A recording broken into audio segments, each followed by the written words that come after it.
పోలీసులు లగచర్ల రైతుల పైన థర్డ్ డిగ్రీ ప్రయోగించి చిత్రహింసలు పెడుతున్నారు కేటీఆర్. నిన్న ఏమంటారు సంగారెడ్డి జైల్లో కేటీఆర్ వెళ్ళిన తర్వాత కొన్ని విషయాలు చెప్పడం జరిగింది.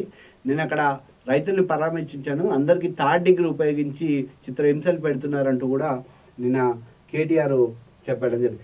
రేవంత్ రెడ్డి కావాలంటే మిమ్మల్ని జైల్లో పెట్టు, రైతులను వదిలేయి, సంఘటనతో సంబంధం లేని వాళ్ళను జైల్లో పెట్టారు, రాబందుల్లా వచ్చి పేదల భూములను లాక్కుంటున్నారు, అరెస్ట్ అయిన 21 మంది రైతులను అంతా కూడా పేద SC ST బీసీలే KTR.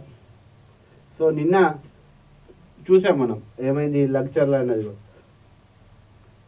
BRS party senior నాయకుడు బృందం కలిసి సంగారెడ్డి జిల్లాలోని అక్రమంగా నిర్బంధించిన కొడంగల్ నియోజకవర్గం లగిచర్ల గ్రామ రైతులను పరామర్శించిన కేటీఆర్. ఈ సందర్భంగా కేటీఆర్ విలేకరులతో మాట్లాడుతూ 70 మందిని అరెస్ట్ చేస్తే తిరుపతి రెడ్డి ఆదేశాల మేరకు బీఆర్ఎస్ పార్టీకి చెందిన 21 మందిని మాత్రమే ఉంచి కాంగ్రెస్ వాళ్ళను పంపించేశారు. కాంగ్రెస్ పార్టీ అధ్యక్షుడు శేఖర్ అంచర్లు, రమేష్ నరసింహులు, రాములు నాయక్ కూడా దాడిలో పాల్గొన్నారు. కానీ తిరుపతి రెడ్డి ఫోన్ చేయగానే వాళ్ళను వదిలేశారు. ఈ దాడిలో మొత్తం బీఆర్ఎస్ వాళ్ళని చూపించారు. ఇది రాజకీయ దాడిగా చిత్రీకరిస్తున్నారు, రేవంత్ రెడ్డి కుట్ర చేస్తున్నారు అన్నారు. దాడి జరిగినప్పుడు ఊర్లో లేని వాళ్ళని కూడా ఎందుకు అరెస్ట్ చేస్తున్నారని కులగణన కోసం వచ్చి ప్రభుత్వ ఉద్యోగులు అక్కడ లేకపోయినా కూడా అతను అరెస్ట్ చేసి జైల్లో పెట్టారని అన్నారు. సో ఇది పరిస్థితి. ఏం జరుగుతుంది అసలు తెలంగాణలో అర్థం కావట్లేదు. రోజుకొక మలుపు, రోజుకొక టెస్టు. జనాలు నాకు ఒక మిత్రుడు ఫోన్ చేసిండు, ఏంటంటే అన్న ఎక్కడున్నారంటే నేను ఆఫీస్లో భయ్యా ఇట్లా అని చెప్తున్నాను. అన్న ఏందన్నా తెలంగాణ ఇంకా మారదా, ఎందుకు తమ్ముడు అని అన్న.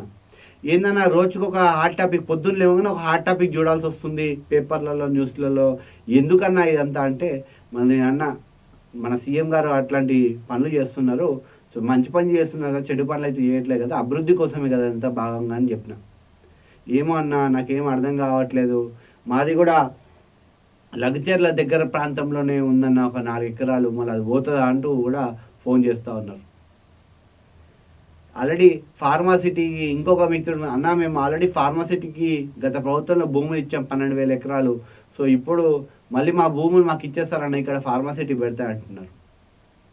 ఎందుకు ఇదంతా ఇట్లా మొత్తం గజిబిజి గందరగోళంగా తెలంగాణ రాజకీయం జరుగుతుందనేది రేవంత్ రెడ్డి గారికి ఒక్కరికే క్లారిటీ ఉంది.